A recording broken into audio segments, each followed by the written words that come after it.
like they've literally been trapped in there for like 20 years and they just keep eating. And it's insane. Okay, hi guys, I'm Chris Sabat. I'm from Dallas, Texas, and I do voices on the Dragon Balls. That didn't come out quite the way I wanted it to. I was Vegeta. He's this like short guy. He's this like short guy, and he's got hair, and he has a hemorrhoid problem, and he's always like, I'm in so much pain always. And unfortunately, at one point, he said this phrase where he says over 9,000, and everybody makes me say it all the time, and so that's awesome. Just imagine if there was one thing in your life that somebody just came up to you and just say, I just parked my car. Just say it. You're like, oh man, I just said that to everybody like 5 seconds. Just say it again though. But hold on, I'm gonna just say it into my phone real quick. Let me just say it into my phone. That'll make all the difference. So yeah, that was one character I played. I started recording on Dragon Ball Z like a billion years ago, like in 1998 is when I started recording. Some of you were born, especially that one. And she is so bored at this panel. They're like, just give her the iPhone. She's not gonna like any of this. So yeah, I started in 1998 at Funimation Productions. We had about 6 people working for the company. They didn't have any shows. They had just finished a show called Cyborgs. None of you guys ever saw that. It was the worst show of all time.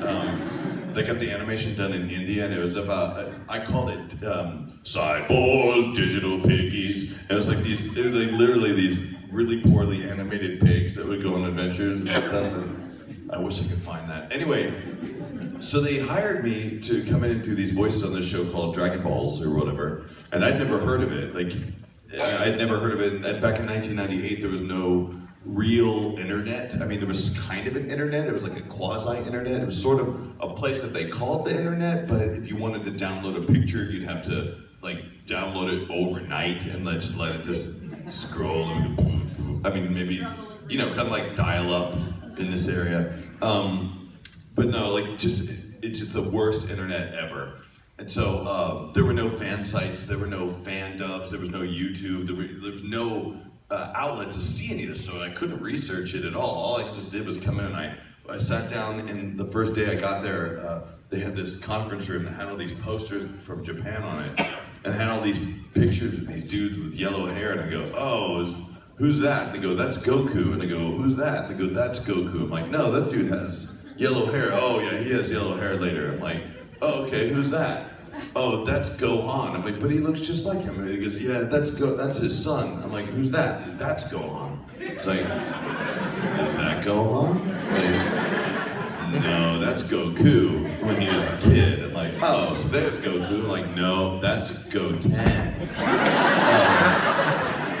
So it was needless to say, it was really confusing, and they handed me a trash bag full of VHS tapes, and they said, here, Chris, go watch all the Dragon Balls at home.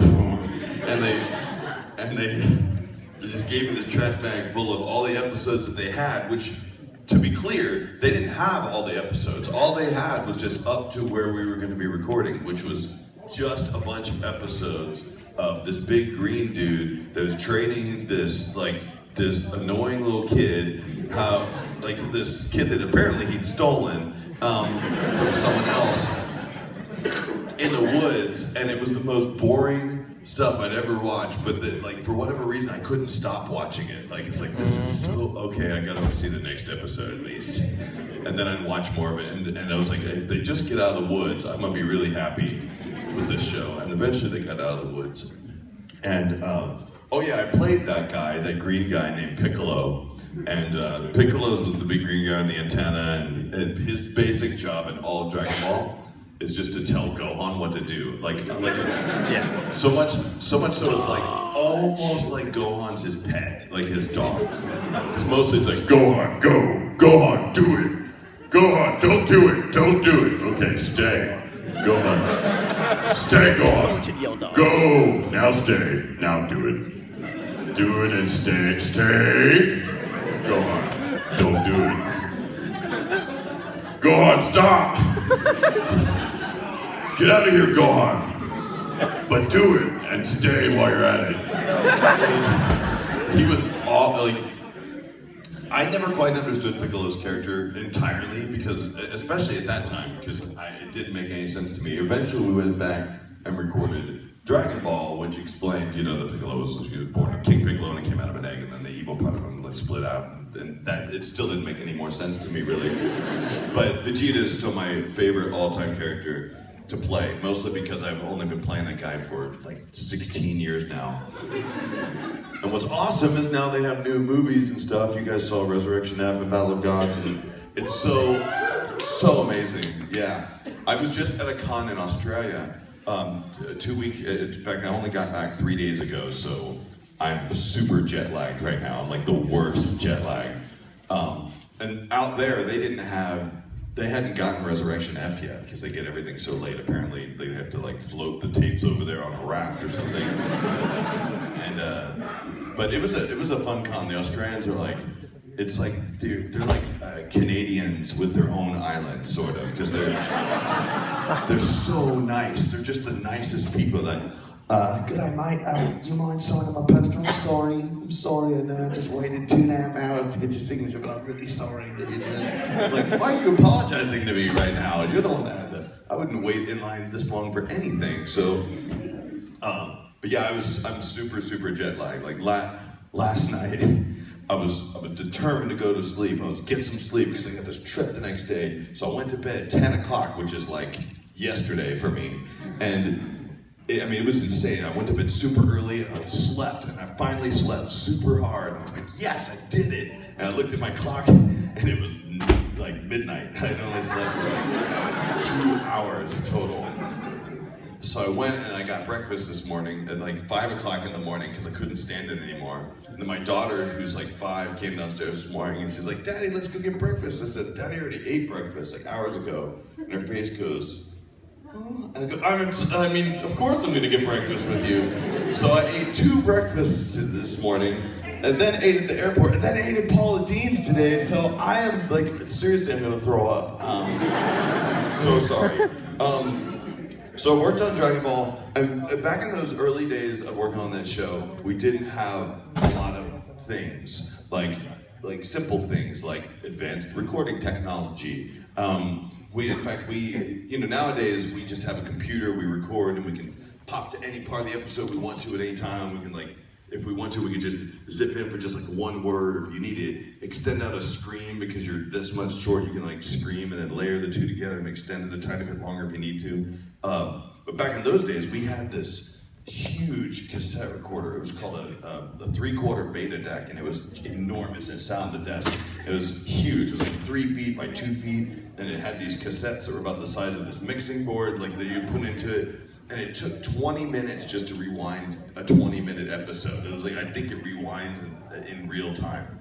And it would take forever. And whenever you press the button to record, it would go,